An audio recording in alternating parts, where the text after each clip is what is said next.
నమస్కారం NSTV news కి స్వాగతం. నా పేరు సంధ్య. ముందుగా వార్తల్లోని ముఖ్యాంశాలు.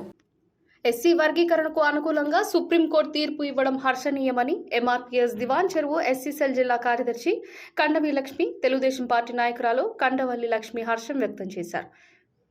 ఈ సందర్భంగా ఎంఆర్పీఎస్ నాయకులు మాట్లాడుతూ ఎంఆర్పీఎస్ వ్యవస్థాపక అధ్యక్షులు మందకృష్ణ మాదిగ ఆధ్వర్యంలో 30 సంవత్సరాల సుదీర్ఘ పోరాట ఫలితంగా నేడు సుప్రీంకోర్టు తీర్పు ఇచ్చిందని, ఈ తీర్పు మాదిగ ఉపకులాలకు ఎంతో మేలు జరుగుతుందని హర్షం వ్యక్తం చేశారు.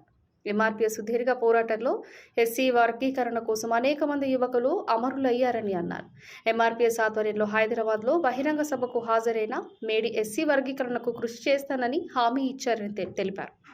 ఇచ్చిన మాటకు కట్టుబడి ఎన్డీఏ ప్రభుత్వం ప్రధాని నరేంద్ర మోడీ, రాష్ట్ర ముఖ్యమంత్రి చంద్రబాబు నాయుడు, ఉప ముఖ్యమంత్రి పవన్ కళ్యాణ్ ఎస్సీ వర్గీకరణకు అనుకూలంగా కృషి చేశారని వారికి ఈ సందర్భంగా అభినందనలు తెలిపారు. కూడా ఫుల్ సపోర్ట్ చేసి ఈరోజు ఎస్సీ వర్గీకరణకే కారకులయ్యారండి.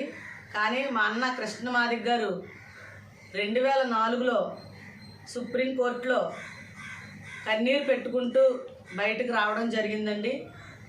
నిజంగా ఆ విషయం తలుచుకుంటే ఆయన చాలా ఒడిదుడుకులు ఎదుర్కొని ఆయనతో ఉన్న వ్యక్తులే కొంతమంది వ్యక్తిగత విమర్శలు చేస్తూ ఆయన ఎన్నో ప్రలోభాలు సృష్టిస్తూ ఈయనేం చేస్తాడో కృష్ణ అన్నట్టు మాట్లాడడం, డబ్బులకి అమ్ముడైపోతాడని కొంతమంది ఆయనతో ఉండి కూడా పక్కకి వెళ్ళిపోవడం జరిగిందండి. కానీ నీతి నిజాయితీగా మాటలకు కట్టుబడి జాతికి కట్టుబడి కృష్ణన్న గారు ఏక పోరాటం చేశారండి. ఈ విషయంలో ఈరోజు 2004లో ఎక్కడైతే కన్నీరు పెట్టుకొని కోర్టులో నుంచి బయటికి సుప్రీంకోర్టులో నుంచి బయటకు వచ్చారో, ఈ 2024లో అదే సుప్రీంకోర్టులో నుంచి ఆనంద బాష్పాలతో సంతోషంగా అడుగు పెట్టారు మా అన్న కృష్ణ మాదిగ గారు.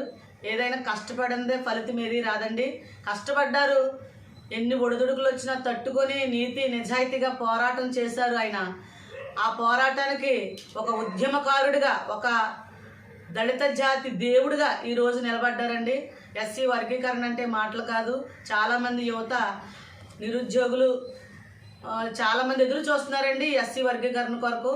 ఖచ్చితంగా ఈ ఎస్సీ వర్గీకరణ వల్ల అందరికీ, ఎస్సీలకి అంటే కుల మతాలకు అతీతంగా అందరం కూడా ఐక్యతగా చేసుకోవాలి. ఇది అంటే మాదిగా మాల అని వ్యత్యాసం అయితే మనం ఎవరూ తెచ్చుకోవద్దు.